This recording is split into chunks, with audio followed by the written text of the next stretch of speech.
I took 2 weeks off from watching Word of Honor, not because I particularly wanted to, but for a couple of reasons. One, because I had a vacation coming up, so I had to take off for the vacation. The other reason was, if you watched episode 18, my voice was kind of like in this weird, like I had a little crackliness from being sick that day or the day before, and so I decided, I'm like, I know I need to be in tip-top shape for Word of Honor. So I'm going to take a little time off till I feel better. And then I went on my vacation, and now here we are. So I'm like, why is this episode only 39 minutes?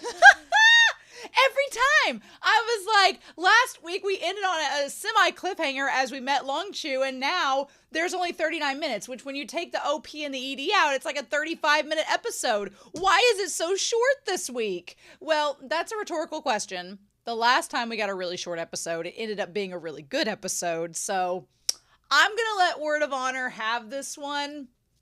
And hopefully it'll be the same that it was the last time. But yeah, so we're on episode 19 of Word of Honor. I've got a lot of comments from episode 16 through 18 to talk about. So we might as well just dive right in. But I'm sorry, this has been a long time coming on this video, but I'm really excited about it. So, as far as episode 16 goes, we've got a couple comments from that episode. That Random J says, I think Gao Chang's actor has experience in Chinese opera, which I think lends itself to large movements. Oh, absolutely. Anytime someone is, I always, in the English class that I teach, I always show this clip, and it's from John Malkovich, and he's an American actor. I use him because he grew up like in the area that I live in.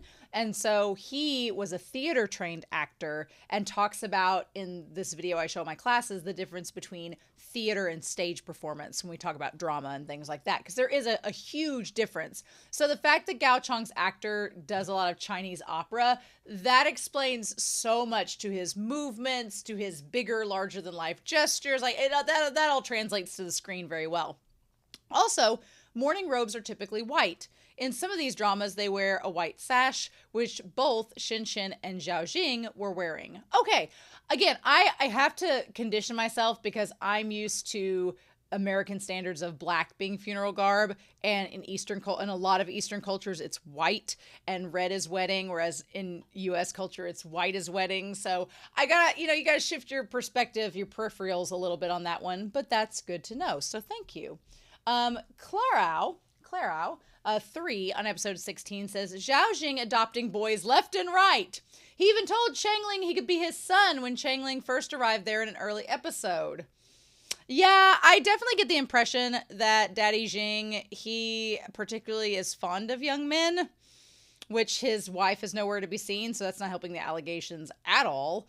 But the good news is Changling did not stick around, so otherwise, he would probably be in the Scorpion King's crosshairs, and we don't need that. Changling has enough problems as it is. CRHJ2HK says, Gao Chang's hairdo coming down is a trope in Chinese drama, if I'm not mistaken. It's like the warrior losing his dignity, and so losing his life can only follow soon after. So it was foreshadowing Gao Chang's death if the viewer didn't already pick up the clues.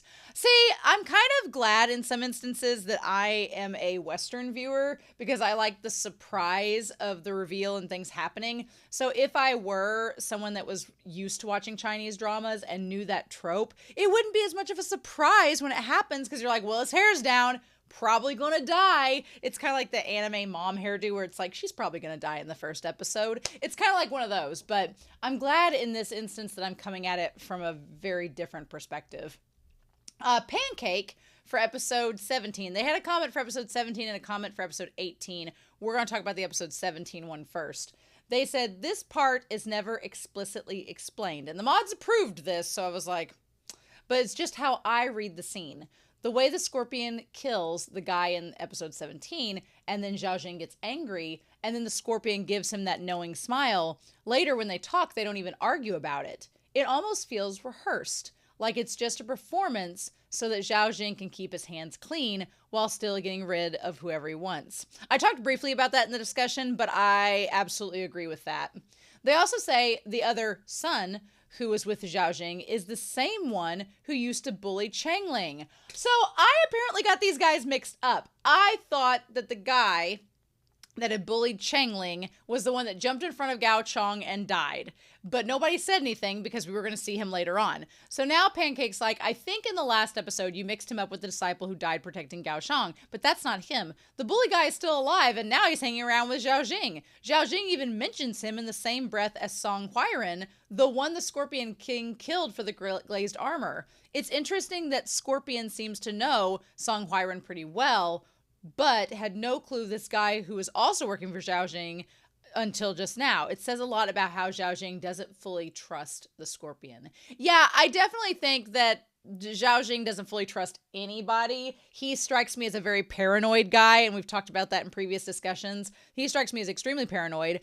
I would not be surprised if he's keeping a lot of things away from the Scorpion King so he can keep a position of power. But I'm like, I don't think that Xiao Jing knows a lot about the Scorpion King as well. So what do we do about that? But yeah, okay, so the guy that bullied Changling, he's still alive. Well, shit. I guess we're gonna have to deal with him. Hopefully even Changling can resolve things before Scorpion King gives him the boot. Because that seems like it's coming down the pipeline. Pancake also says, I think Xiao Jing never gave his glazed armor to Gao Chong. His piece was stolen by Song Huairan during the massacre at the manor in episodes 5 and 6. But we now know that Song Huairan was working for him the whole time, so clearly the theft was staged. Now, I did know that part. I do know that Song had stolen the piece from the manor, but for some reason I had in my head that he gave Gao Chong his, but now that all makes sense. Shin was asked for his glazed armor, but not Xiao Jing, because everyone believed his glazed armor had already been stolen. I'm going to have to update Whiteboard-kun on that one. That's going to need an update before we start the discussion. But that's good to know. And then Ye Baiyi mentioned the name Cheng. We've heard this name before way back in episode 4. Okay, a couple of people were trying to tell me about this, and Pancake was the one that offered up first. I'm quoting Win KeXing here. Rumor has it that Rong Cheng, the former magic craftsman, created 3 masterpieces in his life, namely the Great Wild Land, the Dragon Black, and the White Cloths, which is Zhou Jishu's sword. So, again, we're going to talk about in this discussion, but then the question is, maybe Win KeXing is not Rong Chan's son, but maybe he's Rong Cheng's son. That would be interesting, because the Rong, they seem like they're related. They seem like they're tied together, so maybe he's his son instead, and Rong Zhan's like his uncle or something. I don't know. We might have to think about that one. But EXOCB for episode 17 says, Win KeXing and Ye Baiyi are giving the wife and mother-in-law vibe. Yes, they are. And I like it a lot. Pancake also was talking in Discord, and for episode 18 was talking about the scene where Win KeXing and Zhou Jishu roll out of the tunnel into the grass, and Pancake says, I saw many fans saying that this scene represents sex. They roll through a tunnel together, get shot out, and then lie on the ground looking exhausted and panting. I mean, it could. I don't want to get too much into the metaphors because I'm going to read the novel after this, so I don't want to know whether scenes are in the novel or not in the novel. And comments like that make me question whether those were show-only scenes, or whether they're in the novel, or whether in the novel they have more sexual context because they're novel versus live-action show. So I want to be very careful with the mods about what gets discussed, because I don't necessarily want to know if a scene in the show is in the book or not yet. I'm going to find out when I read the book. That's the whole point of me reading the book. So the last comment that I have is from Anime Annie, and they were talking about episode 18. I spoke too soon last week because the people on Patreon were super awesome for episode 17 with the whole thing about Long Xiao and my comment about them treating him better. And people on Patreon were probably like, she's gonna find out. She's gonna find out in episode 18. But there were quite a few on YouTube that were just like appalled that I thought decently of him. And I was like, you all have to understand, if you read and if you listen to all my discussions, you know where I'm coming from.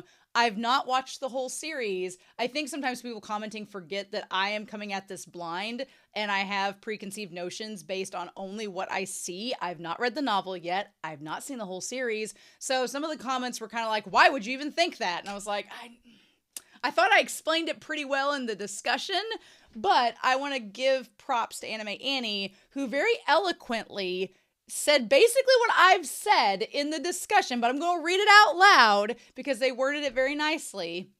And I thought it was a really good comment. I'm so glad with your comments about Long Xiao before that no one spoiled the reveal of his true character and how villainous he can be. Well, thank you, Anime Annie, for understanding. I do love his character because, like you said, it does make you question nature versus nurture. To me, with Long Chu creating the puppet version of his son and it not being an able bodied puppet, it suggests that it was nurture, or rather a lack of good nurturing, that led him to becoming so monstrous in his actions. It's subtle commentary on society's views of disabled people and how it can affect a person's actions and feelings about both society and themselves, versus internalized hatred of yourself affecting how you view other people's opinions about you, and so deciding to act out in such ways that you think is how others expect you to act because of your own negative view, both creating a cycle of continued negative behaviors and opinions by both society as a whole and the disabled person. And I'm not trying to get on to people on YouTube, but some of the comments were just like, why would you have thought that? He's a bad person. And I'm like, well, I was giving him benefit of the doubt because of preconceived notions and how, people with disabilities are often treated in media. And there's a little bit more media literacy behind it than just surface level, here's a character. And I feel Anime Annie worded exactly what I was trying to say in the best way possible. They go on to say, like you, I also appreciate the series slowly developing and revealing Long Xiao's more villainous nature. I do love stories giving a slow build to a reveal rather than like that over just introducing a character as a villain and we as the audience having to just take it at face value. The other reason I like it is because Long Xiao is a disabled person. If they'd introduced him and made him as an overtly monstrous as he is in this episode with trying to kill everyone and torture Changling, it would have left me feeling a bit iffy about if it was an ableist choice to make a visibly disabled person a villain or not. Instead, with how the show portrayed his character, it leaves the audience considering the nature versus nurture debate on what led Long Xiao to acting how he does. Also, with giving us more information about the Healer Valley's text, simply restoring a person to how they were before, at the same time showing Long Xiao's more villainous side, could be seen as a way to show that being born as he was is not something that needs to be cured. And yeah, I agree. I think that's a really awesome way to word all of that, and I'm glad you said that. So thank you, Anime Annie. I appreciate the very contextual, eloquent answer. That was awesome. So yeah, overall, I loved the comments. There have been a few that have gotten mad at me for my views of characters, but I'm like, y'all, I'm just coming at this series for the first time. And I say every episode, my opinions can change. They can develop and evolve. It's gonna be okay. I really appreciate the eloquence of a lot of comments that y'all have left on Patreon and some of you have left on YouTube. I really appreciate it. With that being said, we're going to go ahead and get started on this because I've waited long enough. I've waited nearly 2 weeks to watch this episode, and that's way too long for Word of Honor. At least I feel like it is. So, in any case, I am excited. I hope you all are as well. We are going to start episode 19. We're not even to episode 20 yet, which is wild to me. Episode 19 of Word of Honor. And we're going to do that here in 3, 2, 1. And let's go. I started at 1 minute and 48 seconds, by the way, but the timer will be on there. Ah. Oh, interesting. Interesting. Interesting. I have a comment about Game of Thrones I want to tie into this, but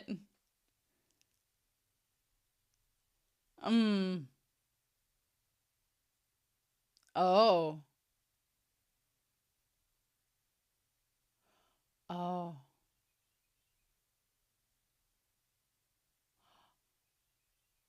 Well, actually, I think there's a pretty good reason for that, but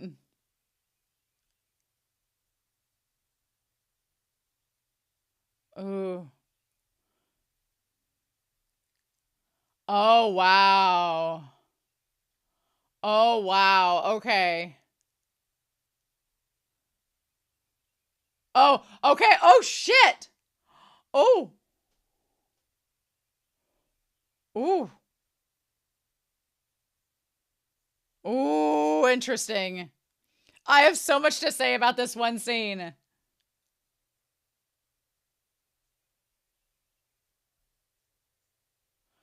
Uh-huh. Senior sister of the three heroes. Hmm. Hmm. Oh. We're talking about a matchmaker? Oh. Interesting. I want to know more. Yes, tell us all the things. Tell us the things.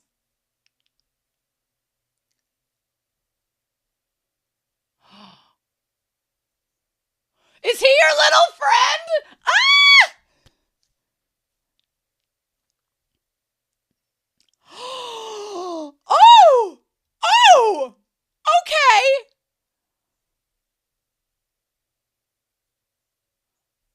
Okay. Is it his father, though? Is it his father, though? Don't. Little she was making friends. Oh my god.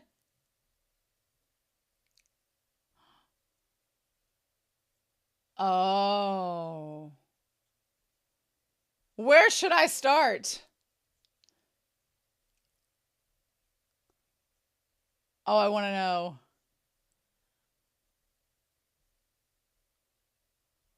Uh-huh. Okay, I was wondering if he was passed out or not.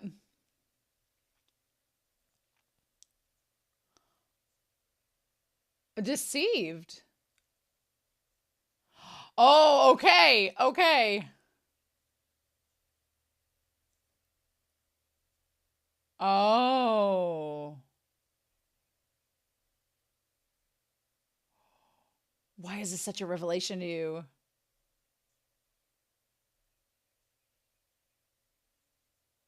Yeah, let's get some answers. That'd be great. At the halfway point.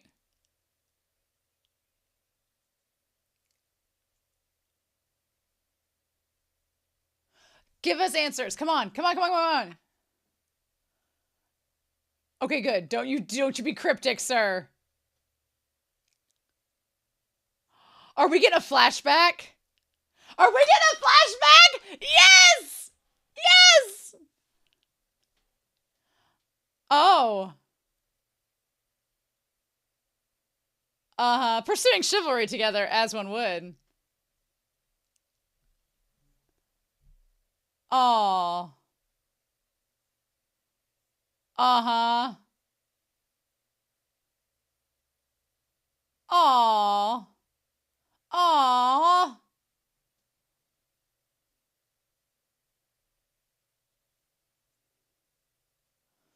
Aw.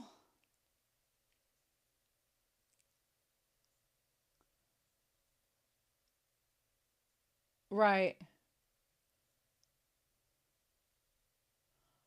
Okay. They all work together on it. Oh, Changling. It's like, was my dad there? The chivalrous hero. Oh. Oh. Oh. And Xiao helping him down. Oh. Because it makes sense he was the younger one. Oh. Well. He caught a slight case of the death.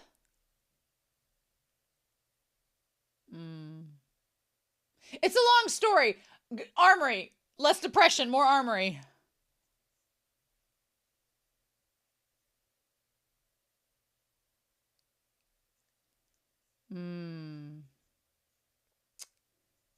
Ooh, okay.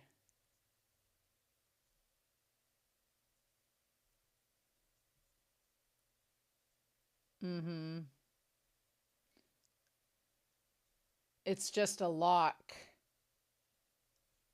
Oh. Well, that's a development. Yeah, when KeXing is like thinking of many a thing right now.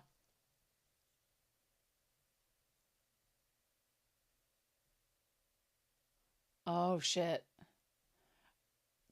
Can we get questions answered? Oh. Yeah, what I want. What?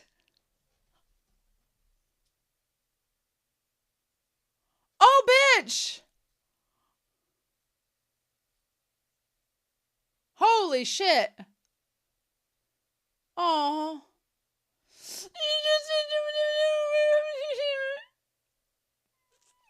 Oh, he looks like he's about to cry.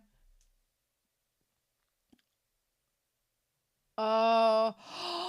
Oh. Oh.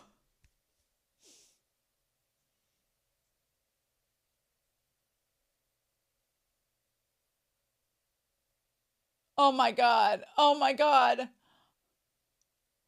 Oh, sweetheart.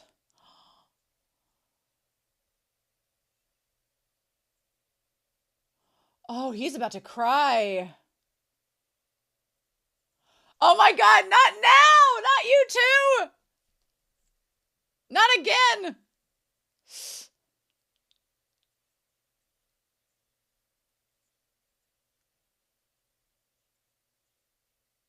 Oh.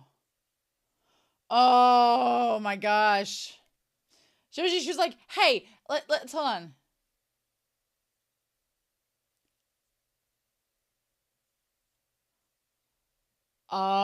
Okay. Okay. Here we go. All right. It was his disciple. Okay. Oh my gosh. Oh, the way he saunters in there. Oh my God.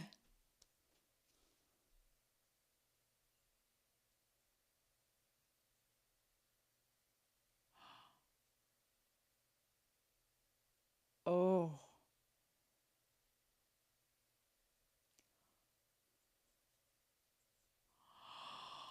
Oh. That's so sinister.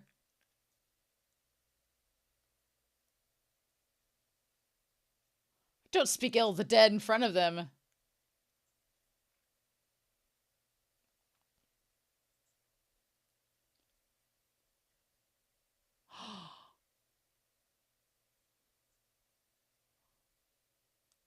Oh my gosh. Oh. Oh.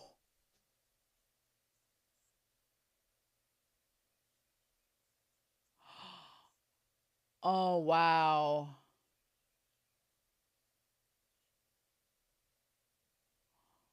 Oh, bitch. I love everyone loses their cool in this, in front of these grave markers.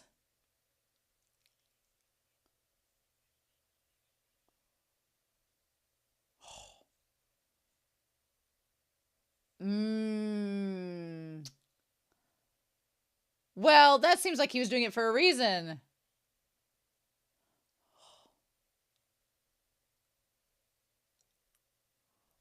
Oh, bitch. Oh, I love the candlelight here. The lighting is so good.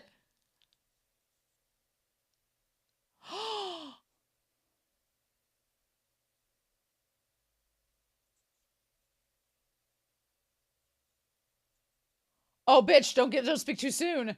He looks so eerie in this scene. Oh my gosh.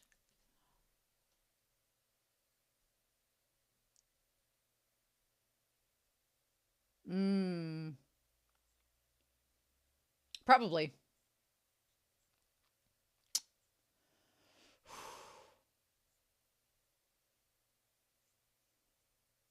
Oh. Wow.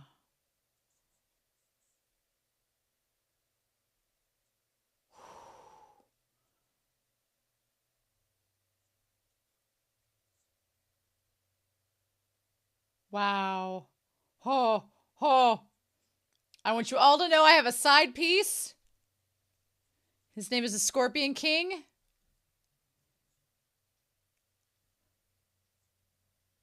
Oh, ho, ho. Oh my gosh. Meanwhile, yay banging! What are we doing? Why are you copying yourself? Why are you using double team? That candle took years to get in that state.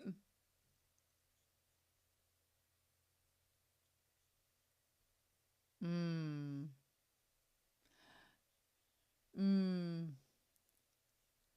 Well, surprise, surprise. Oh. Oh. I love the hand coming off. Oh. Endless youth. Oh. Interesting. Mmm.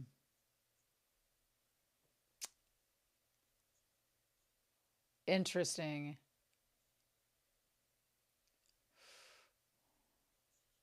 Hmm.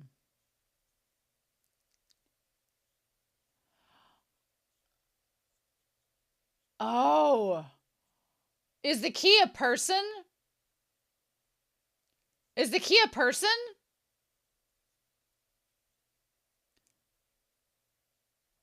Interesting.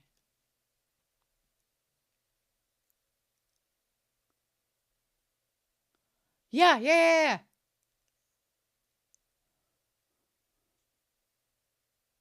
Well, not really in this.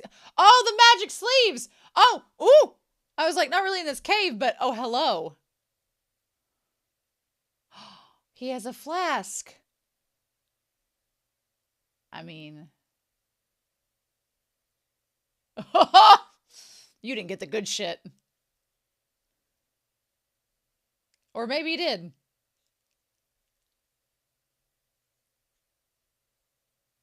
Oh, okay, it is the good shit. Okay, good. Oh. I'm kind of with Yay by a little bit, but at the same time, I like these moments.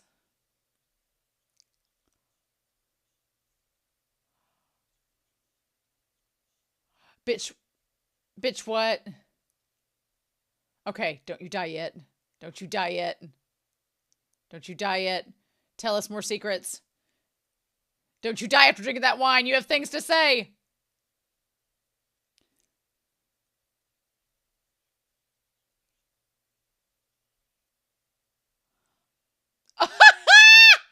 Okay, all right.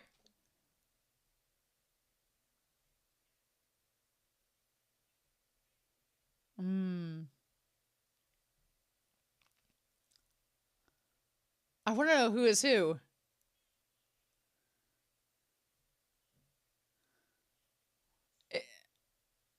Oh, interesting. Okay, it is Shin Shin. Yeah. Yes. Okay, and she's you.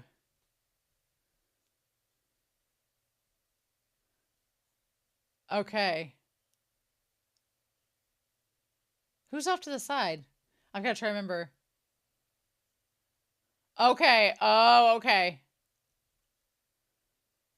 Long shoe. Oh, interesting.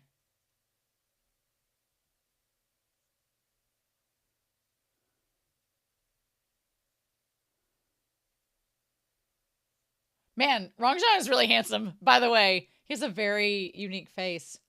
And there's Xiao Jing. Wow. He doesn't have the porn stash yet. Interesting.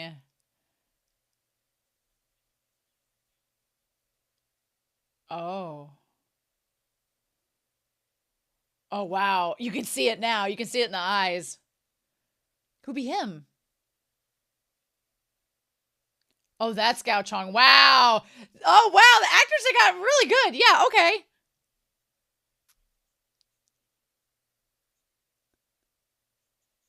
Oh, shit. Wow. His actor does look like Xiao Jing. Holy cow.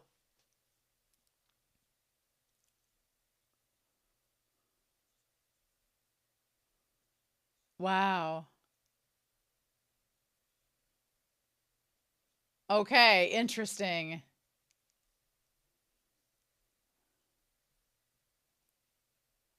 Hmm. Damn, okay.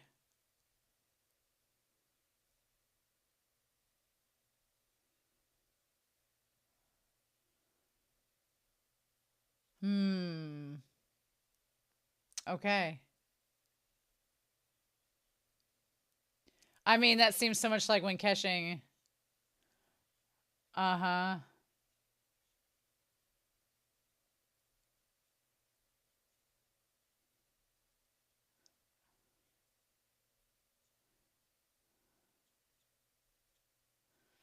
Oh, wow. Okay. All right.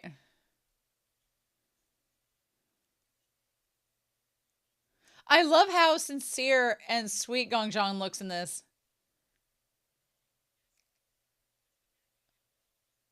Hmm.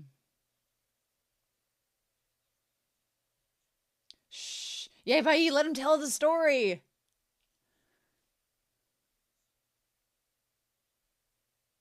So does that make when KeXing Yay Bai's grandson?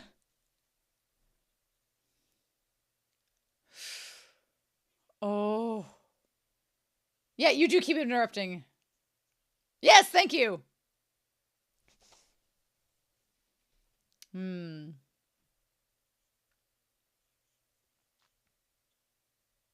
Oh, interesting. Well, of course he would, because he.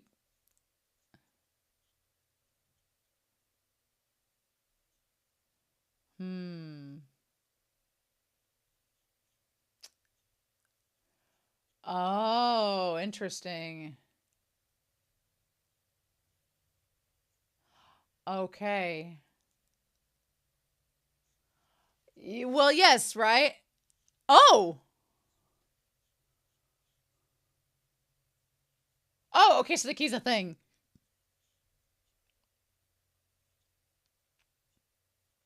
Interesting.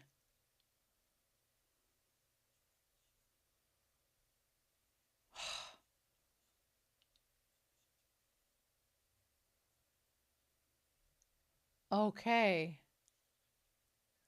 Yes. Answer the question.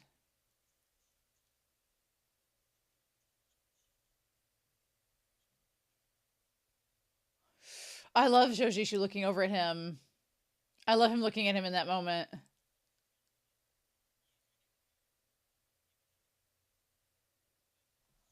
Oh, okay. Oh, wow.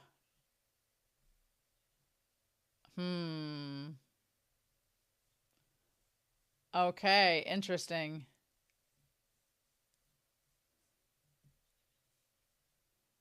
Okay.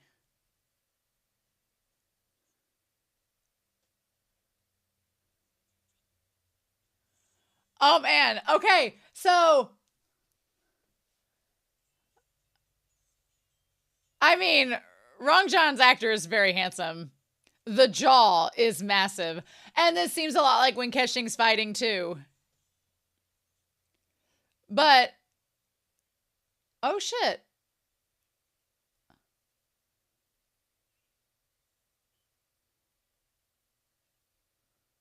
Hmm. 'Tis a flesh wound! Just a flesh wound. The Black Knight always triumphs.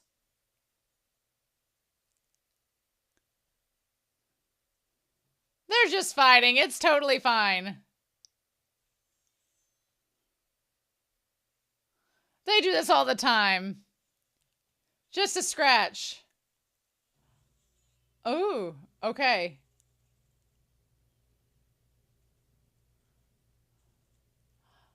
And there we go. See? Aw.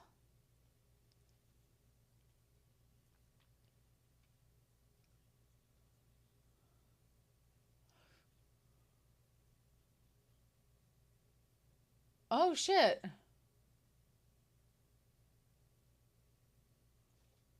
Oh. Oh, was it poisoned? Was it poisoned?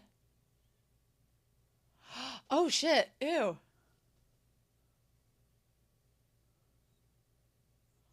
Oh.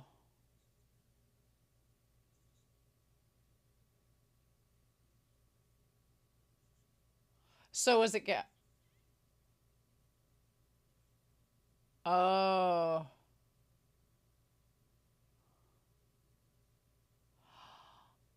Ah, and if she told when KeXing.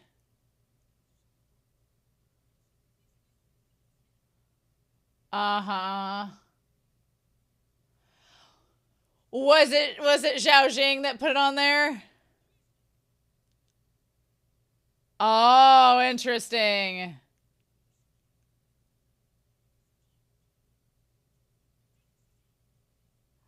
Oh.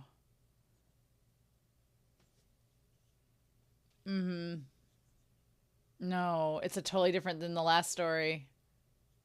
Wow, how the story completely changed.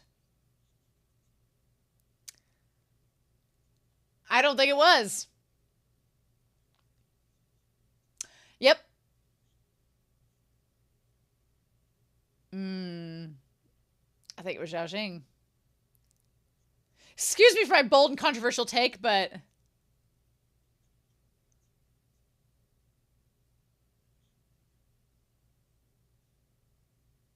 oh, oh, uh-huh, uh-huh. Oh, well, 6 people. Oh, bitch. So if you have the 5 pieces of armor and then the key.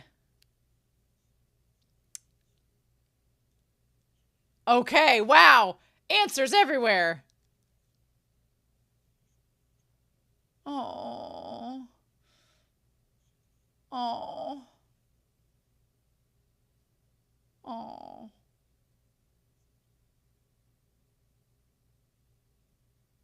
Oh, this, all of this, all of this. Right. Okay.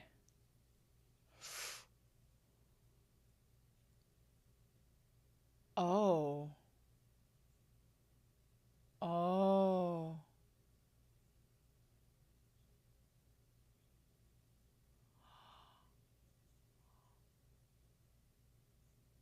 Oh, bitch. Oh my God. Of course. Okay.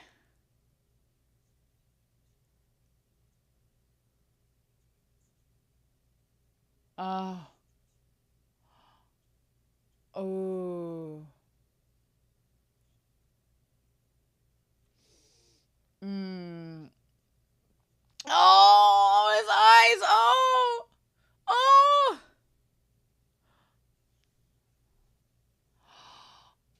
Oh.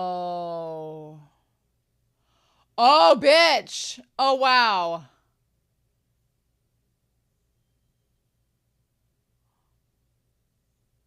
Oh, shit. But it didn't. Oh.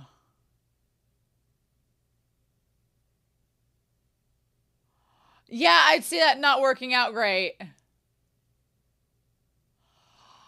Because it was someone else's heart. Yeah.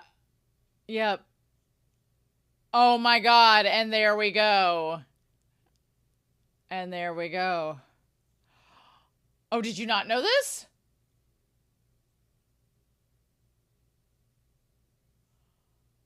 Did he not know that?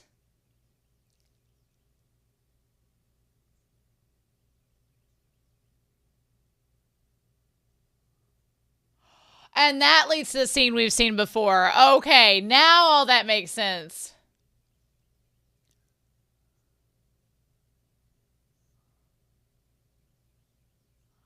Oh, bitch. Okay.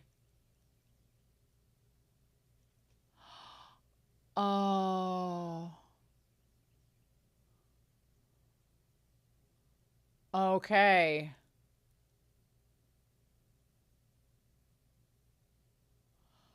Oh. Damn! Come on, exposition ex machina!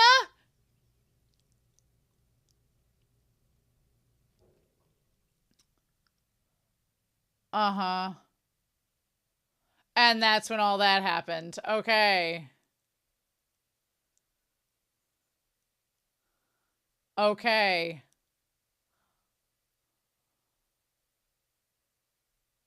Oh, wow. Okay, now we're back to this all over again.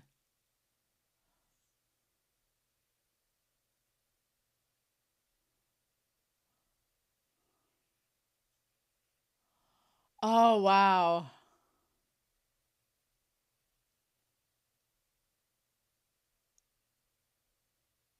Shit! Don't bring people back from the dead!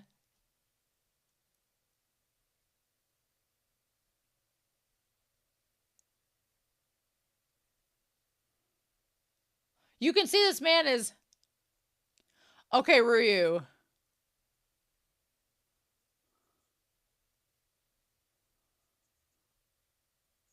Okay, interesting.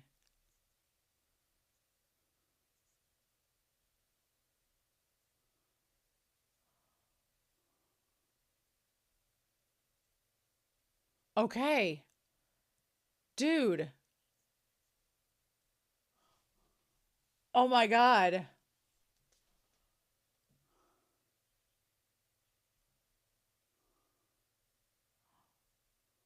Oh.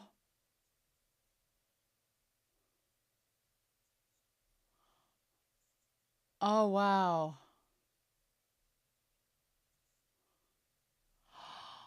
Oh, wow.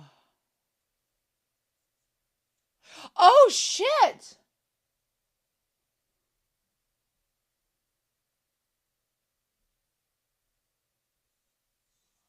Oh, but never mind. And then he ends up getting killed.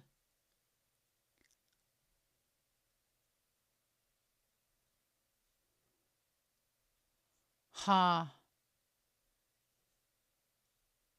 Hmm.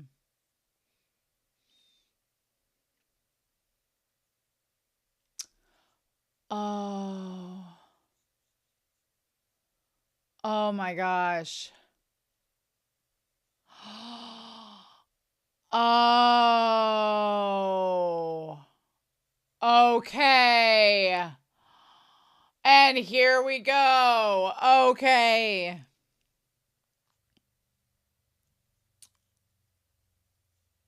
Oh.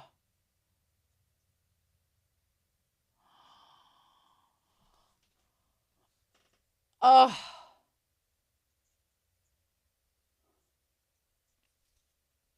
But that's not what happened. But that's not what happened. And their kid is him. Okay.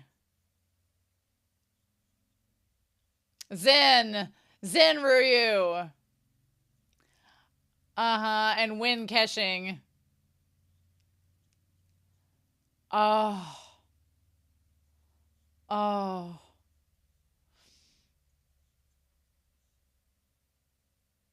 Oh. Uh-huh. Oh. Yes. Oh. And there we go. Okay.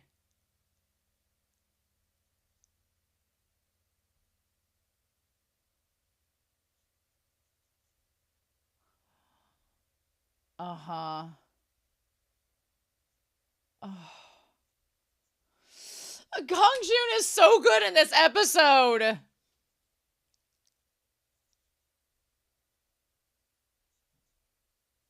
Oh.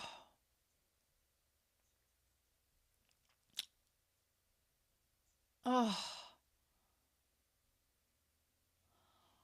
Oh my gosh.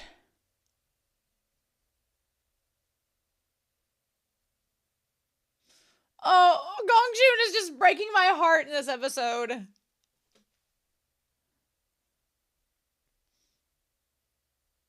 Oh. Oh, well, too late for that. Well.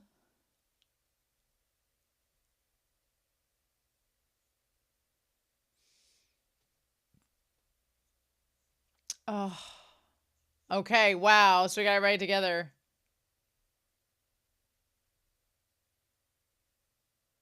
Hmm.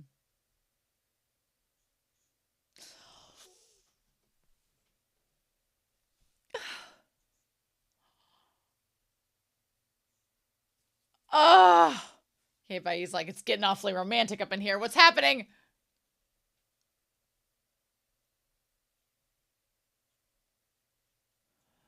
Oh, where are you now?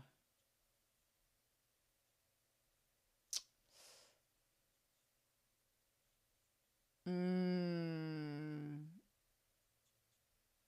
Oh.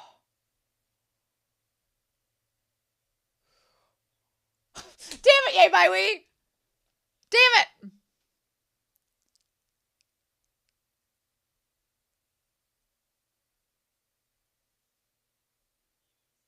Oh.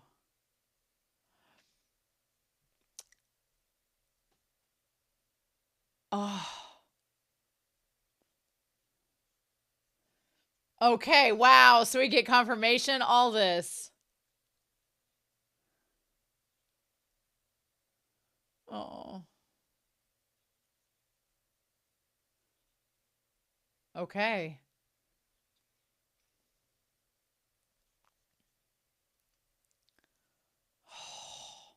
Wow, Jishu probably could relate to that.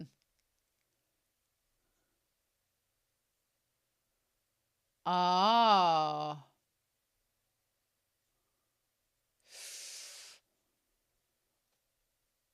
Oh.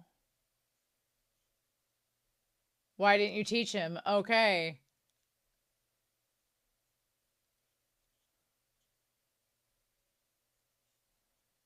Oh. So, what was the reason?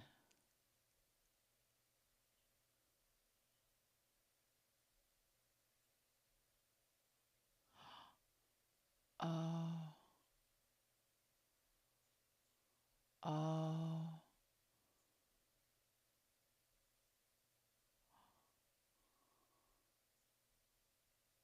Hmm.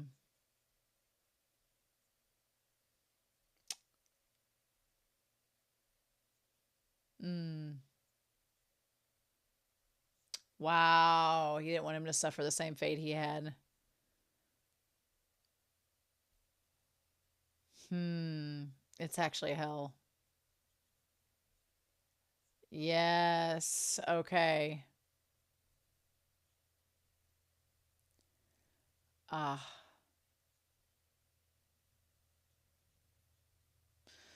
Oh, Xiao, she needs to be his like emotional support friend, emotional support boyfriend.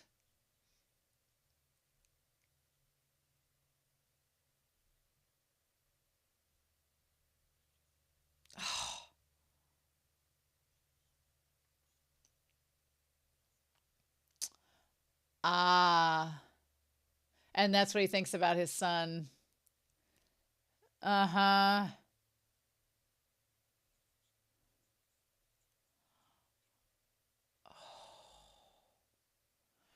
Everybody's about to cry in this episode when KeXing's already cried. Oh, he is crying. Oh!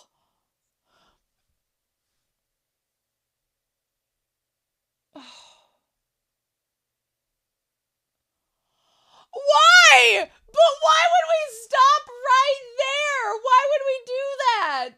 Show, why? Why would you stop it right there mid-cough? So,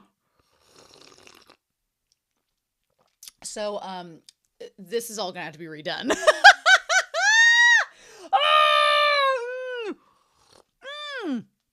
When this episode was short, There had to be a reason. But man, why cut it off there? You could have included another minute, right? But he's probably gonna die. He's probably gonna die next episode. And then what are we gonna do? I was afraid he was gonna die before he got out the things that needed to be said. And I was like, every time Yay Bai kept interrupting, I was like, stopping him. We need him to explain before he dies, Yay Bai. Boomer.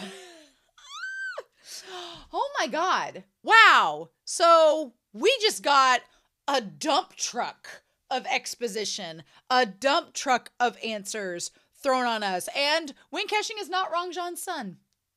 He did not lie. Although, man, he is probably regretting life choices of joining a nefarious organization like the Ghosts after he's learned the truth that things were maybe not as much Gao Chang's fault as he thought.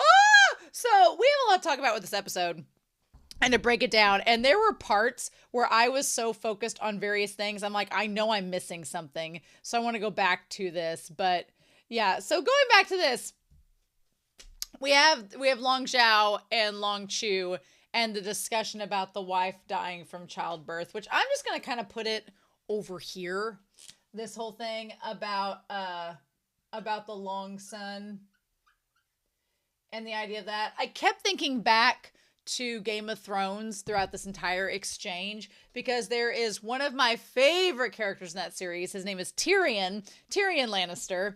And he is a little person who is in the series, and the discrimination mainly from his father is not because he looks different than his siblings or is a little person. It's really more the fact that his birth caused the death of his dad's wife, of his mom.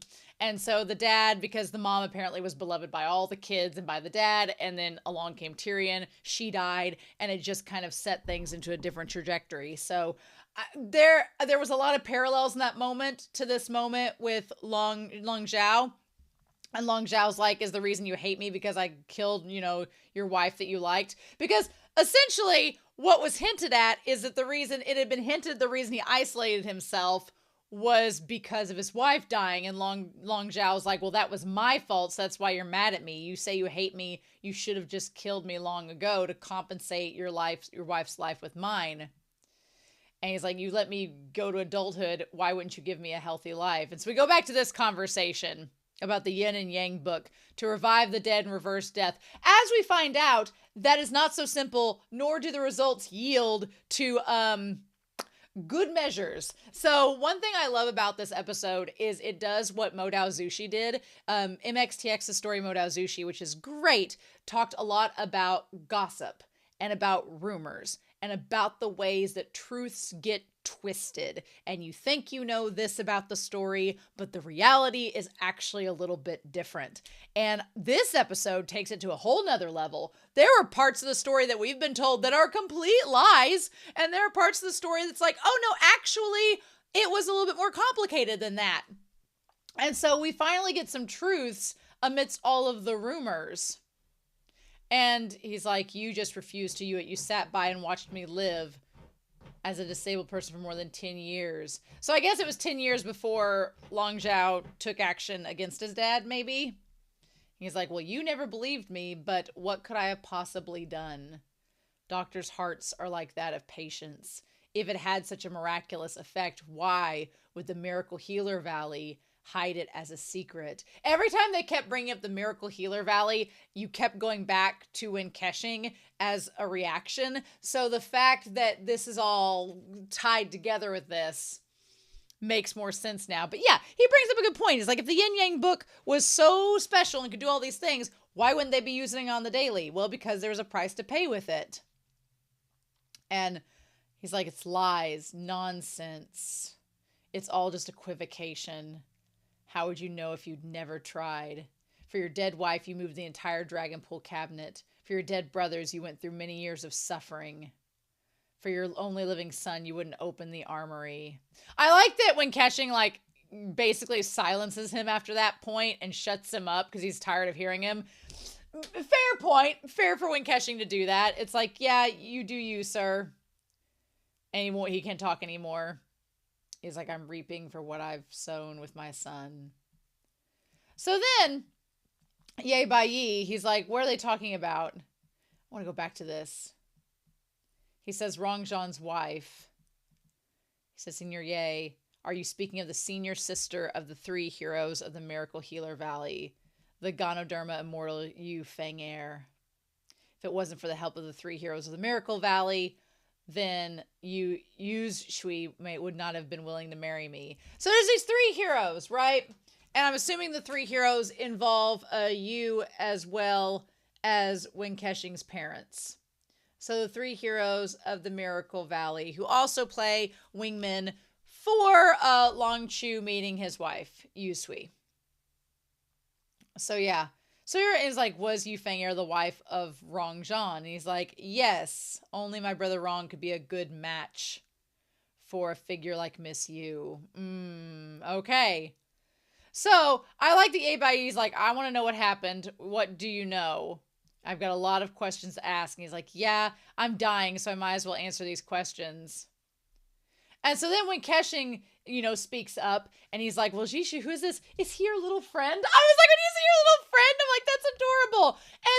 And then Zhou Jishu's like, Uncle Long, he is my closest friend. I was like, just Gong Xun's expressions this whole episode. Y'all, I can't put into words. I cannot put into words the emotions that Gong Xun was emoting as Wen Kexing and how they have touched my soul and my heart. I want to rewatch it over and over and over again this episode because of his his emotions, the actions between the two of them. This is my closest friend. Oh my God. It's Zhou Jishu, who back at the beginning of the series was like, we're not even friends. I don't even like you. And now he's like, this is my closest friend. How far we have come. How far we have come. His name is Wen Kexing. He's like, Lao Wen is filled with hatred, but his father is not Rongzhan. That is not it. He is not correct in that.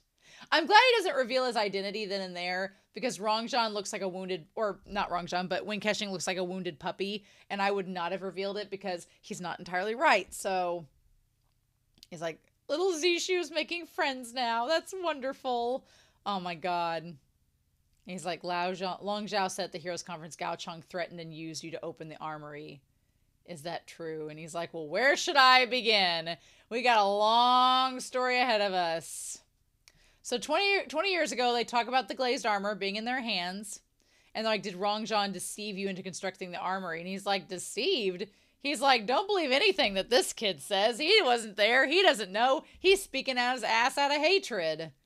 And at that point, when Kexing's like, oh, I may have been completely wrong about something. When Kexing has gone on a journey this series of being completely wrong about things, but I really felt sorry for him in this episode because you could tell his entire world was shattered. His entire sense of revenge, his entire motivation, everything was turned upside down by this story. So come to find out, the Five Lakes Alliance and Rongzhan, they were all friends, along with Longzhu. They were all friends. It was Xiao Jing who was not on board. He was out here to the side, not on board with any of it. And I think he's the one who poisoned Gao Chong's sword. I think he poisoned it because right before Gao Chong came over to him and gave him like the big what for and chewed him out and was kind of mean to him. And Xiao Jing's like, well, fine, then I'll just poison your sword and you can kill him and it'll all go on you. Which it kind of ended up backfiring on Xiao Jing because Gao Chong, Rongzhan ended up going crazy. So then Gao Chong looked better by comparison. So in the long run, it worked out in Gao Chong's favor. But yeah. And then poor Wen Kexing having just this revelation. There were many false rumors in the martial arts world regarding the origin of the armory. So he's like, let me go back to the beginning. What were the matters concerning the armory? Yeah. I like Jishu was basically being a mediator in all of this. And he's like, oh, if little Jishu wants to know, I'll tell you. And Jishu's like, okay, where do I begin? Y'all have to understand. I am really into flashbacks. I am a flashback fiend. I freaking love a flashback because you can do so much in a flashback. You get exposition on the characters, you get explanations, you get background info, you get stuff you're not going to get in the regular story. I'm just all for it. I'm here for a flashback all day, every day. So the moment I realized we were going to get one, I was living. The first person who got to know Brother Wrong was Chen Huaisheng. Okay, so just to establish in all of this, we had Rongzhan, and his buddy was Chen Huaisheng, which he is Zhou Jishu's master, which of course, Zhou Jishu's master and the disciple of Ye Bai were the first to become friends. Of course they were. Yep. And you see he's in the white like he is during the snow scene when they were with the corpse walkers. And then you have Rongzhan there as well. We all slowly get to know each other, pursuing chivalry together.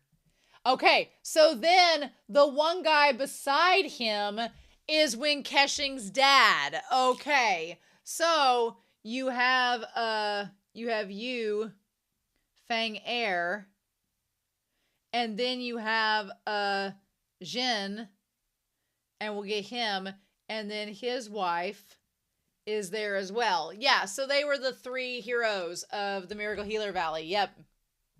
So we see him from the beginning. Okay. And then they're all just playing around fighting.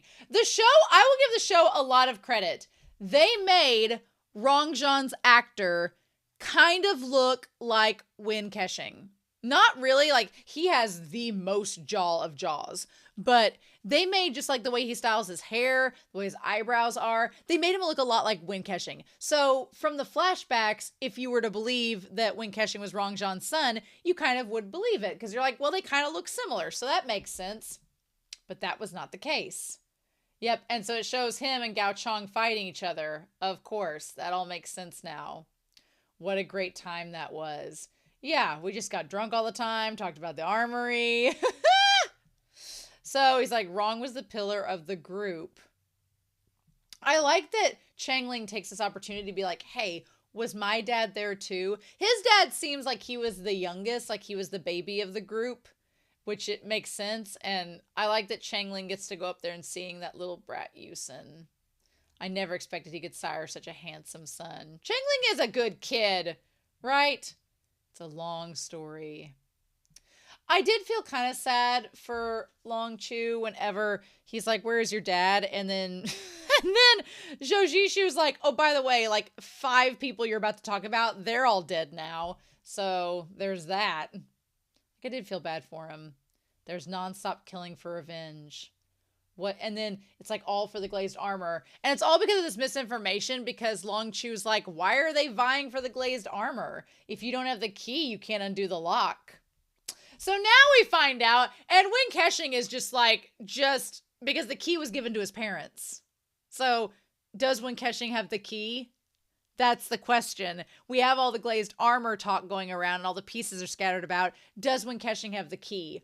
Or does Wen Kexing know where the key is? That's the better question. So we find out that there is a lock, which is the glazed armor, and there was a key that was given to the Miracle Valley folks, but now who knows where it is, right? Who knows? And so Ye Bai's like, do you have the key? And he's like, no, I do not.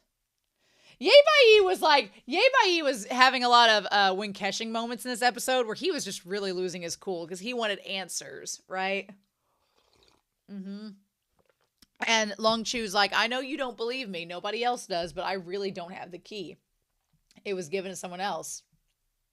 But man, Wen Kexing, when he's like gripping his fist and crunching his bones, and Zhou Jishu's like, can sense that something is up, and he goes over to help him. He's like, Yusui's gone anyway. There's nothing I can do. I don't want to see anyone anymore.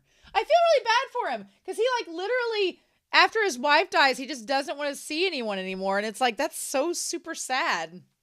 But I'm sorry.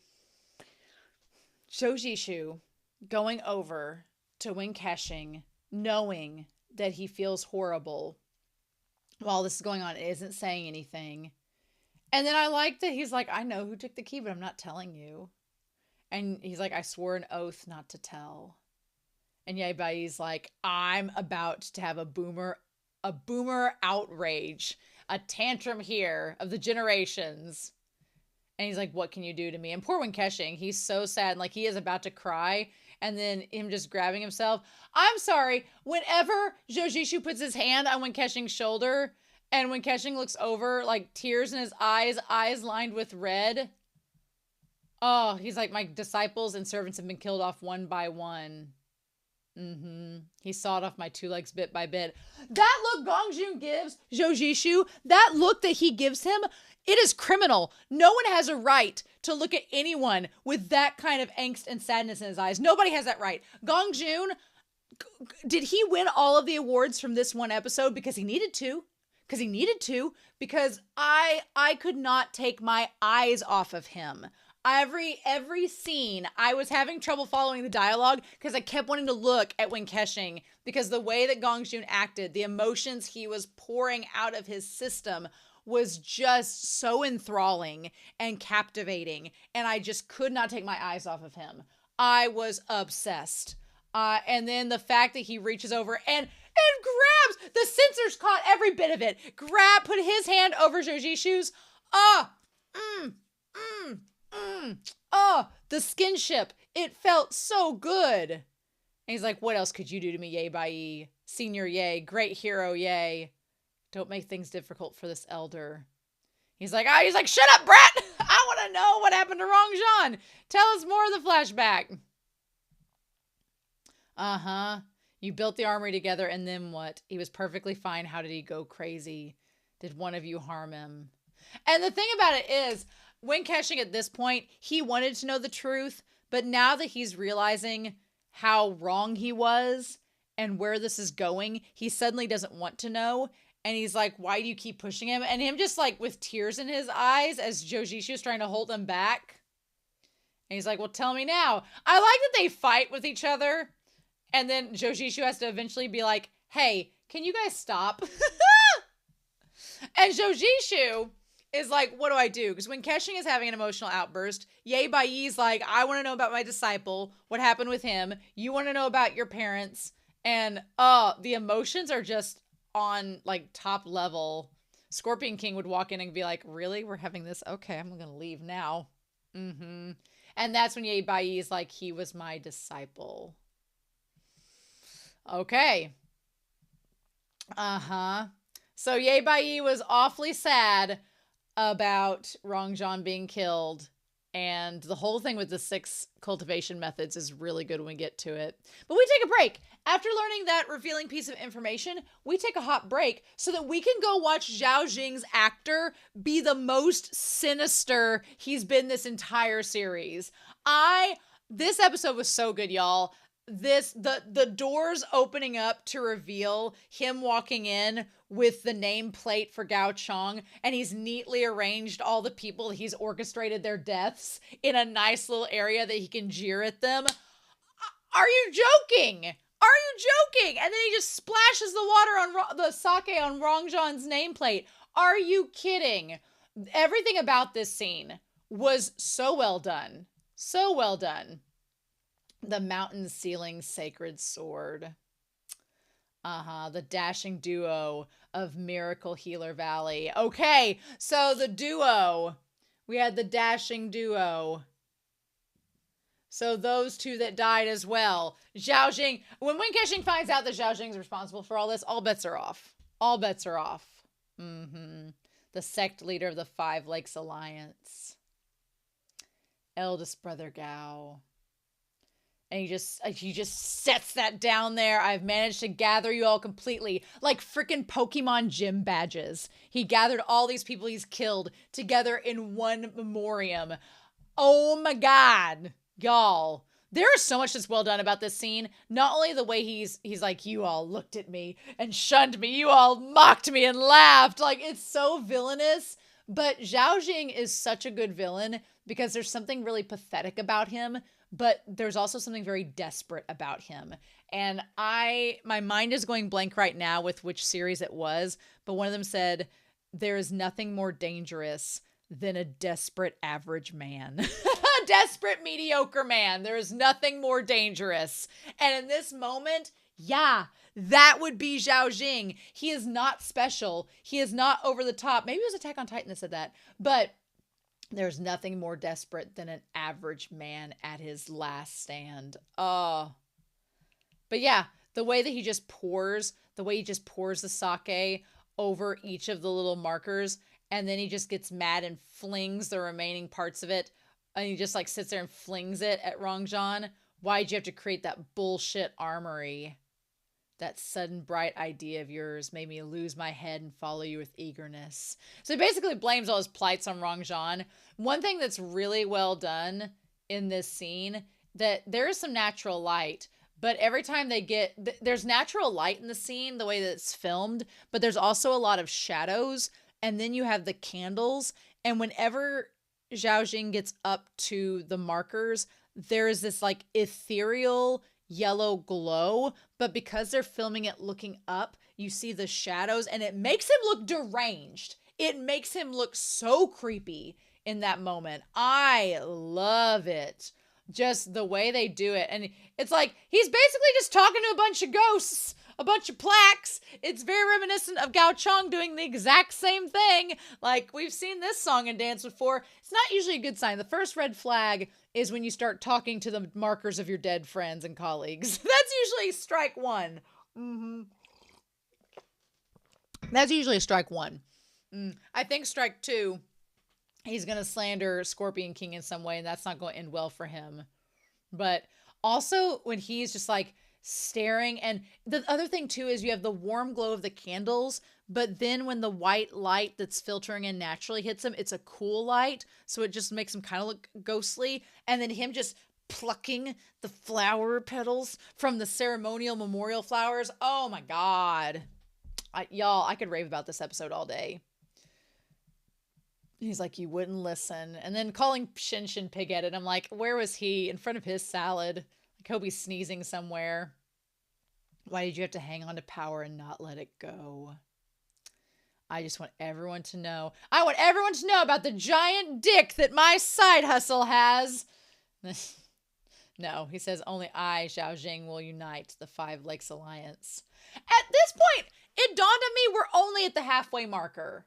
Which, after this episode, I'm sure Xiao Jing is going to put a bunch of things into effect and into play. But we're only halfway through. Y'all, only halfway through. And then Yay Bai, we cut back to him doing the Trunks move from Dragon Ball Z, where he just slides the sword back into his sheath, you know, as one does. And then he uses double team to seal the mountain up. You know, he's like, you are Yay Bai. He's like, I didn't think you'd still be alive. You clearly used the combined 6 cultivations method, the heaven crippling, earth shattering. I like Yay Bai's smirk at that, because he's like, yeah, heaven crippling, earth shattering. I don't teach anybody it because it's a curse. And again, Zhou Jishu, hand on Wen Kexing's shoulder the entire time. Y'all, I cannot. He says, long life and endless youth. But it comes with a price, I'm sure. So it's supposedly safely stored in the armory.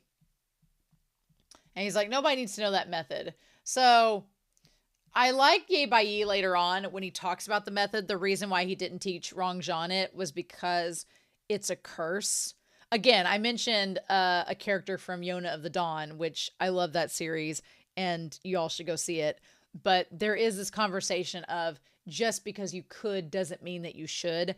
And I like the idea that Yay Bai learned that the cultivation method, the curse is that you are isolated and you watch everybody you love die around you. So it's not actually, it's more of a curse than a blessing. So he didn't want Rongzhan to have to go through that isolation Because if you think about it, Ye Bai's like, I was stuck up on this mountain. I didn't really do anything. Rongzhan was way too much of a free spirit. He would have hated that. He would eventually wanted to go out and see people and change the world. And instead, he would have been stuck with me. So he's like, I didn't want him to go through and suffer the same way. So yeah, I didn't tell him the method. If it was up to me, I would have destroyed this method before anybody learned it. So yeah, it's kind of like immortality is a curse. And Ye Bai kind of experiences that. Nobody ever thought. So Ye Bai wants to know what happened to Rongzhan because he only knows parts and pieces and a lot of them are rumors. Of course, he's invested in Disciple. He wants to know what's happening. And meanwhile, when KeXing whips out his flask because Long Chu's like, if I'm going to be talking anymore, I need a slight buzz. At first when he spit it out, I thought, oh no, it's no good. But then he's like, no, this is the good shit. We're good. I was afraid that the moment he took a sip from that flask, he was going to be like, okay, now I can die. And I was like, no, but we were only halfway through the episode. So I was like, surely that means we have more to talk about.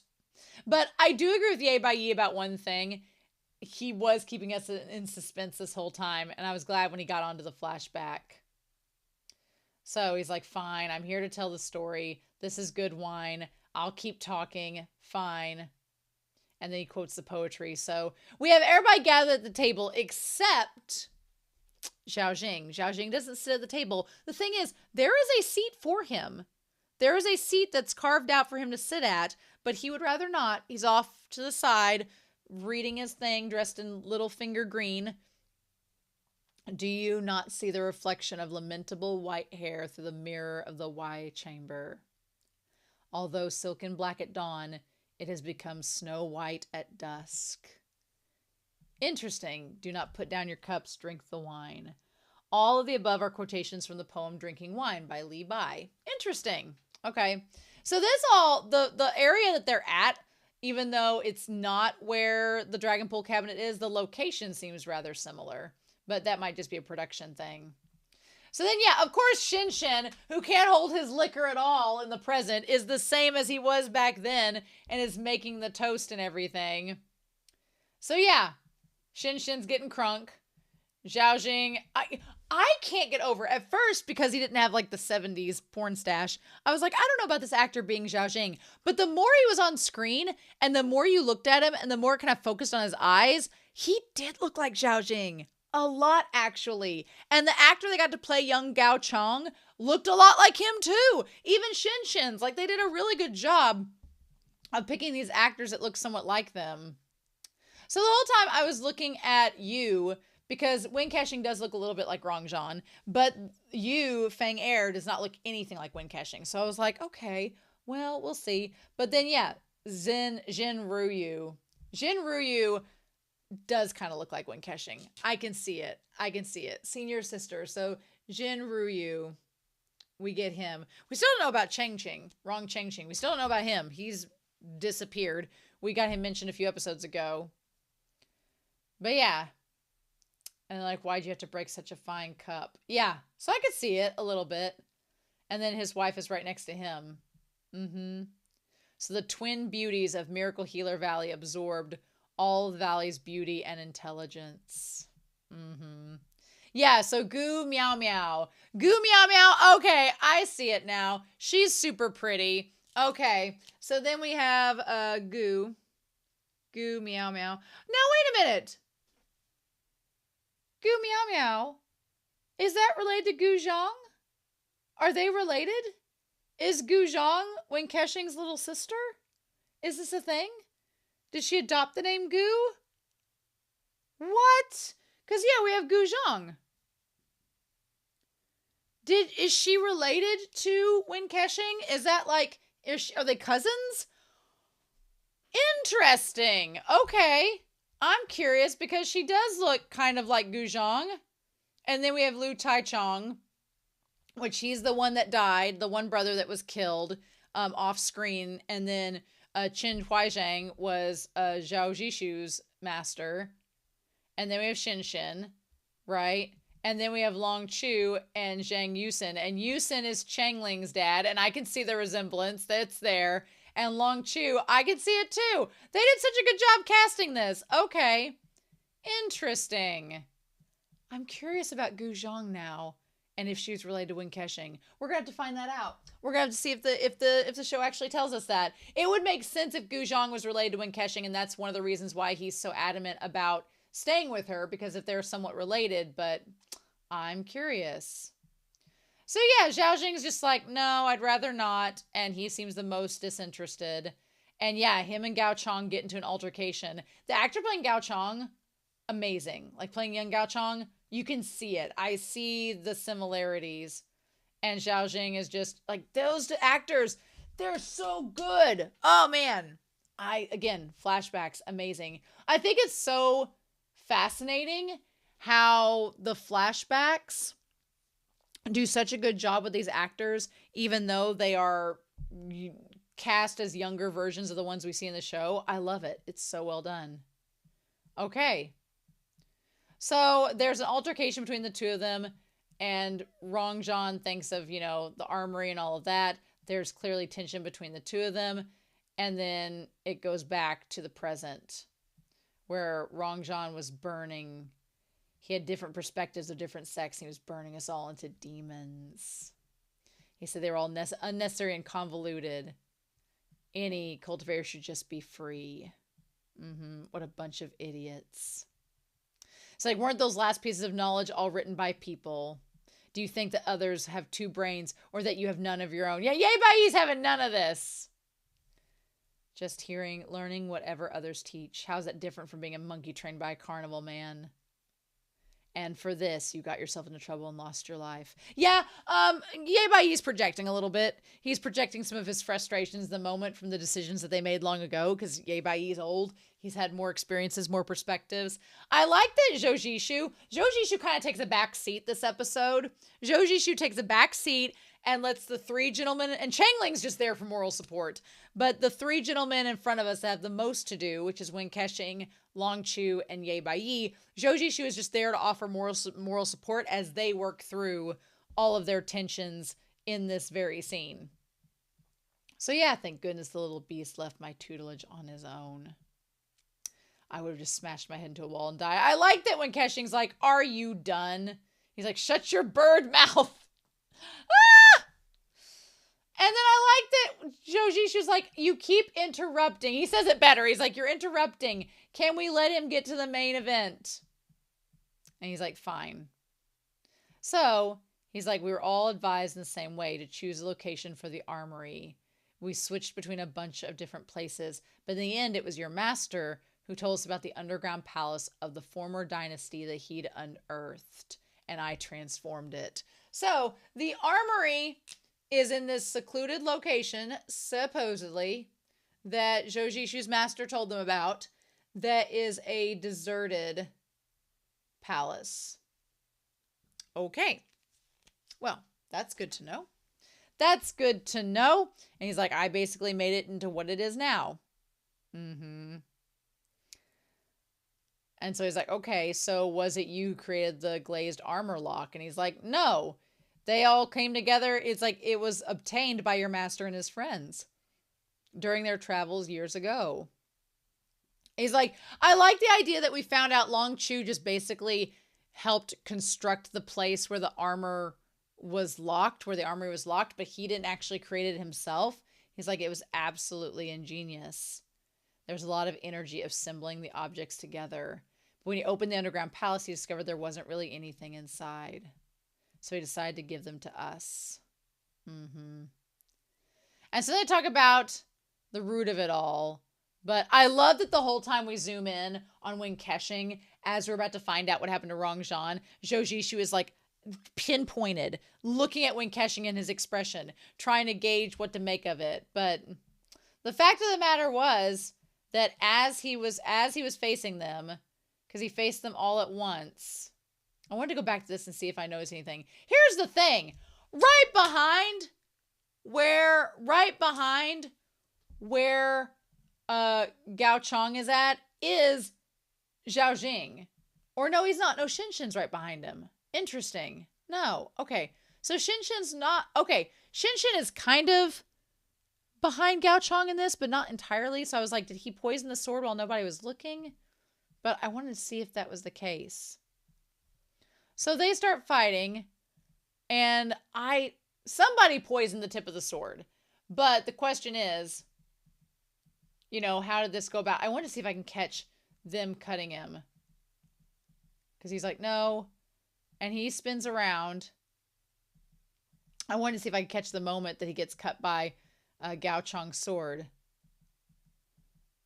And then, yeah. Okay, so he cuts it in that moment and spins. Okay, and that's where he got cut. But interesting. And he ends up going crazy from the corpse poison. I love that they all come around, like the three from the Healer Valley, and they're like, oh, look at them. They're just playing like usual. No big deal. So yeah, it's when KeXing's parents and Long Chu and Yu Feng Air. Interesting. Okay. I am floored that it is not Rongzhan that's as actual. I mean, I didn't think it was his actual dad, the way that he was so adamant that it wasn't. But the fact of the matter that we find out it was just the best friends of Rongzhan is crazy. So yeah, so he gets poisoned, and when KeXing's mom is the one that points out that it's the three corpse poison, and then Gao Chong gets blamed, and Rongzhan's wife is like, how could you? And she's pissed. And it's like, so they were really just competing in martial arts. They weren't having a fight. And I like that it goes over to Zhou Jishu, who is like, well, I didn't know about this either. Our friendship was sincere. Why would there be a battle for life and death? Yep. So, I do not believe that Gao Chong would purposefully harm Brother Rong. He had no reason to do so. And so then we come down to the fact that we need 6 people to open the armory. Essentially, we need the 5 pieces of the glazed armor. 6 people. I guess each of them hold one, maybe. Or it's just figurative and we just need the 5 pieces. And then the key. Do we think Wen Keqing has the key? I think he might. He might have the key. But the 5 of them were decided, and Brother Rong kept the key himself. But Wen Keqing knows what happens. Yep. So, and the sad thing is, in this moment, he's like, if it wasn't him who had the key, then who was it? Well, Wen Keqing is having a lot of emotions in this moment. And he's like, what's wrong? And I love, of course, Wen Keqing reaching over, grabbing Zhou Jishu to steady himself. We love to see it. 3 corpse poisons only turns people into living corpses. What ultimately drove him crazy. And that's when Long Chu says it was Madame Wrong. She was a good person, but she loved him so much in order to save her loved one, she used a forbidden technique. This act in defiance of the natural order resulted in disaster. If we've learned anything from Full Metal Alchemist, bringing back the dead is a bad idea. And if we've learned anything from Chinese Danmai, bringing back the dead is a bad idea. So they use the Yin Yang book. And then it could even save those. He's like, could it even save those with poison in their heart meridians? What about those with withered meridians? Oh, so he's asking in this moment for the sake of Zhou Jishu, being like, hey, what about withered meridians like Zhou Jishu? Could the book heal? He's going to want the book to heal Zhou Jishu. And Zhou Jishu thinks he has always remembered. Yeah, he's like, he's always been remembering. Yeah. If the Yin Yang book had such a miraculous effect, then wouldn't they be using it all the time to save people? The revival of the dead and the reversal of yin and yang is accomplished through the exchange of one life for another. So even if he wants to heal Zhou Jishu, they have to trade one life for another. Well, I don't think that's going to happen. I don't think, unless it's the Scorpion King or Zhou Jishu, anybody's going to volunteer their life. I especially don't think we need to be having a Temple of Doom scene where anybody carves out their hearts and offers it to Zhou Jishu instead. So yeah, at that point, when he says you have to exchange one life for another, you can see, like, Zhou Jishu's like, well, shit, that's not going to work. And when KeXing's like, God damn it, I don't know anybody I want to trade their life. You have to dig out the heart. And then he says you have to dig out the heart from another living person. That's where things kind of go awry. Because, yeah, they're like, okay, well, we've got this random, it looked like somebody that was from the Ghost Valley. It looked like a random soldier. And Long Chu is standing there with the utensils. And the three of them were like, welp, let's do this surgery and try our best. And it brings him back, but it's just like putting another heart into Rongzhan. It doesn't bring Rongzhan back. It just reanimates this corpse and makes it go crazy. So, nope. And that leads us, after he kills his own wife, if he had not made such a terrible mistake and lose the last shred of his self, he wouldn't have from then on deviated into madness. So at first when he said that Rongzhan killed his wife, I was thinking, I wasn't sure that Wen KeXing was or wasn't his son. I was like, oh, well, maybe Wen KeXing is his son because we saw the scene of Wen KeXing seeing his mom die. But that was a red herring because we got the actual callback later on in this episode. So he deviated into madness, and the part that we've seen from the beginning all comes back, right? And so they're like, Madam Wrong used it without authorization. She can never go back to the Miracle Healer Valley. So Zhou Jishu's looking at Wen KeXing, like soaking it all in, like what's clicking with Wen KeXing and what isn't. So even if her brothers and sisters wanted to help her, she was exiled from the Miracle Healer Valley and then she died. So what could you do? The divine physician couple went back to her sect on her behalf. Okay, to search for a permanent cure. Okay, and then we have Long Chu and the couple. The key to the army was given to the Zen couple and brought it back to the Miracle Healer Valley. Okay, so we got all that. So now we know that they had the key. Okay. The divine will fools all. When the tragedy was relayed to Ryu's ears, the battle on Mount Qingya, okay, was only a few days away. And then we get the battle that we saw from the beginning. And Wen KeXing's dad tried to go and help Rongzhan, but he ends up knocking him out. And that's when he ends up getting killed. Yeah, he tried to help, and it just ended up not working.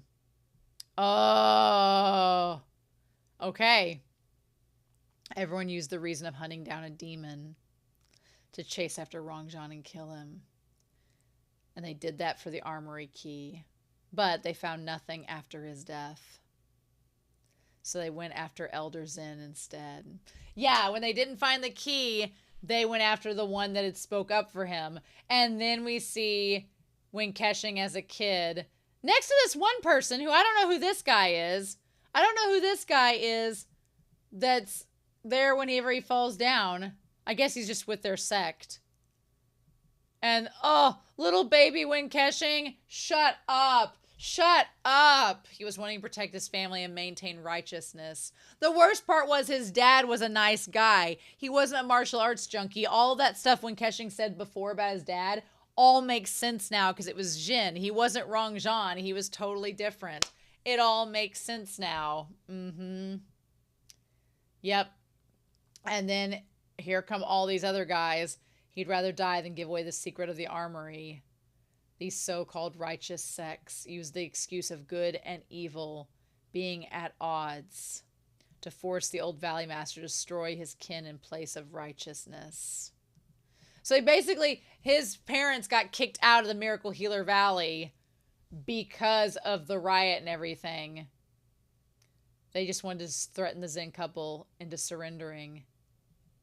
And so Zhou Jishu knows about the Jin couple and says in the martial art world, it said the Miracle Healer Valley Jin couple defected and colluded with bandits.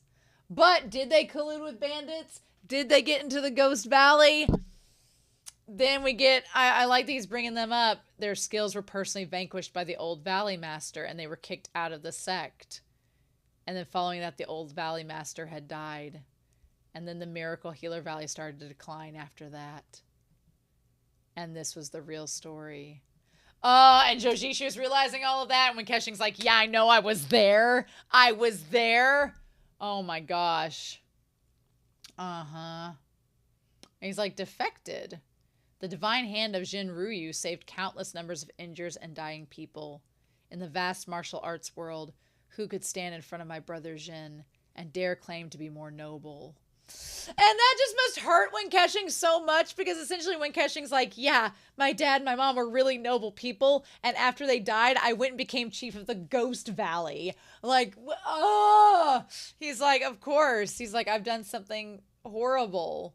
Which, honestly, then you have Zhoujishu, who's kind of in the same boat. You had his master who was noble, and then he ended up becoming a head of an assassin's guild. So they're kind of in the same boat, you know. It was because he was too noble, that his heart was too innocent. That's why this filthy world could not keep him. Oh! Oh my God, yes. And then now every time Win has said philanthropist win, noble win. Oh my gosh, all of that coming back in this. He's just emotes so well. I cannot keep my eyes off of him. I don't blame Zhoujishu. And like when KeXing is crying, Madame Jin had already taken her crippled husband and young child. Oh. And vanished. Yep. But we know what ended up happening. She ended up getting killed, and I'm sure he did too. Because we saw Win KeXing next to her. And the fact that when KeXing was following behind the cart and he could see his mother's shoulder blades from behind. Oh my God, y'all, this episode. There's a rumor that the Dragonpool cabinet has another way of opening the armory. Was this spread by you? And he's like, yes, I didn't want thieves to, he's like, I didn't want thieves to, I didn't think it'd be settled, and I didn't want them targeting the Jin family. And that's why you pulled all the trouble onto yourself. Which, the way that when KeXing looks in that moment, he looks at Long Chu like, you did that to help keep my family safe. Like, oh, just. Y'all, you sacrificed the Dragonpool Pavilion's thriving business and moved it to this place. Yep. And that's why you continue to suffer. It's all getting connected. It's all getting connected, y'all. This episode is crazy. Yes. The solution was a result of a lack of solution. There was nothing else I could do for everyone. Gong Jun, I know I've talked about it all episode in this discussion, but every time I look at him, I'm just like, cheers, man. What the fudge?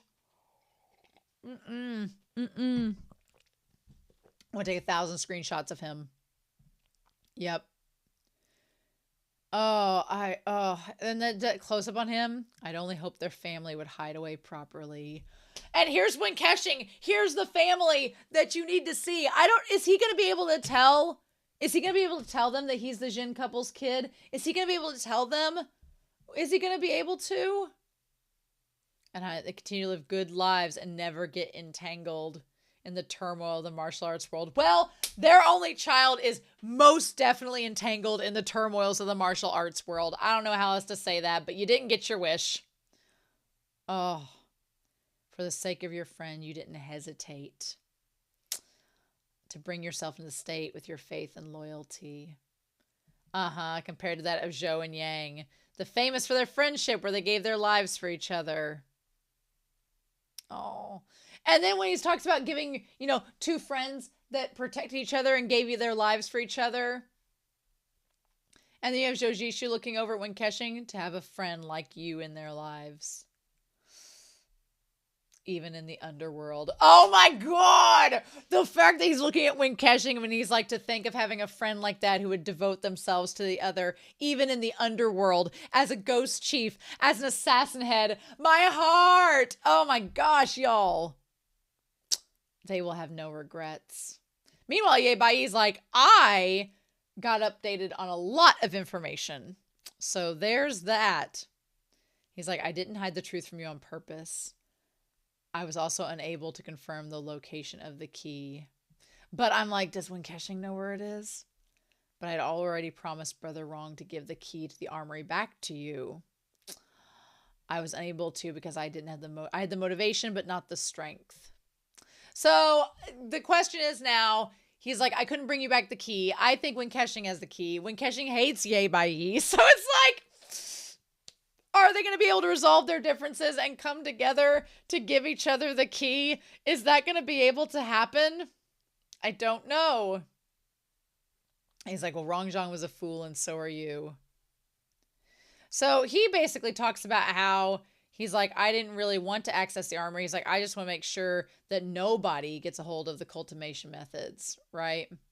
Also, the fact that when KeXing is crying over there and Zhou Zhishu is like pressed up against him. I can't.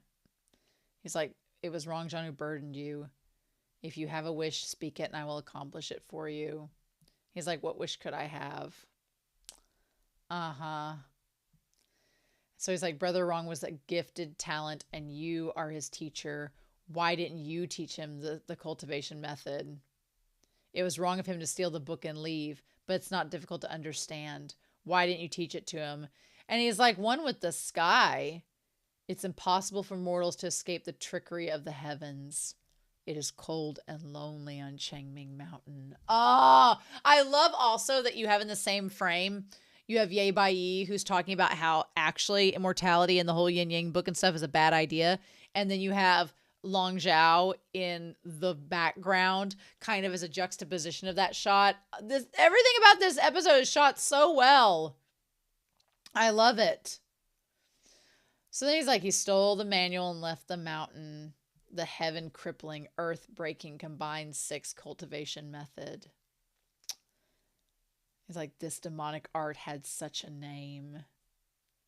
Within it, there's a hidden meaning for its successors. If it was really a good thing, how could I have not given it to him? I love we kept going back to when KeXing and Zhou Zhishu in that moment. He's like, I wish I could have. Back then, his father and I spoiled him too much. The beast thought it was nothing serious. I love, again, while this monologue's going on, Zhou Zhishu is looking over at when KeXing, who is having just like another panic attack. A few years later, when our anger had receded. Zhou Zhishu, during this whole speech, is just looking at when KeXing like he wants to give him the biggest hug. Like, I feel like Zhou Zhishu, up until this episode, has been like, when KeXing's fine. He's always joking. He's just being jovial, having a laugh. And now when he sees when KeXing actually in distress, he comes to his aid. And I just, it does so much for me, y'all. It does so much for me. I love this episode so much. And he's like, I wish I'd just gotten rid of the manual. Yep. So then we see Long Xiao kind of like fidgeting around in this moment. And he's like, speaking of this method, even if it was a secret manual of all of the martial arts skills, I would still have destroyed it. He's like, I'm not going to speak of it anymore. My only regret back then. And we get tears from Ye Bai. We get tears from our boomer grandpa. He's so sad about Rongjong's death and how everything has come out. I wish I could have destroyed it. So he wanders off, and Zhou Zhishu is about to go after him, and when KeXing stops him. And at that point, that's when we see Long Chu coughing. And I'm like, oh man, if you die, what we gonna do? I mean, we found out the backstory, so I guess we'll deal with it, but this episode was so freaking good. We have so many answers now. I've got to update this board. Oh my gosh. I can't believe that we've got secrets out and we're only on episode 19. We still have like 18 more episodes to go, y'all. We still have 18 more episodes, which just means things are going to probably go off the rails at this point because we've established Daddy Jing as our main villain. We have the Scorpion King backing him.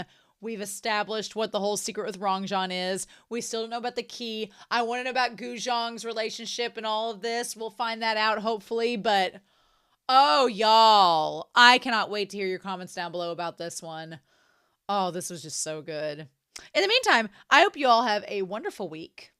Please stay safe, take care, and yeah, I'm going to be back real soon with more of Word of Honor. Bye.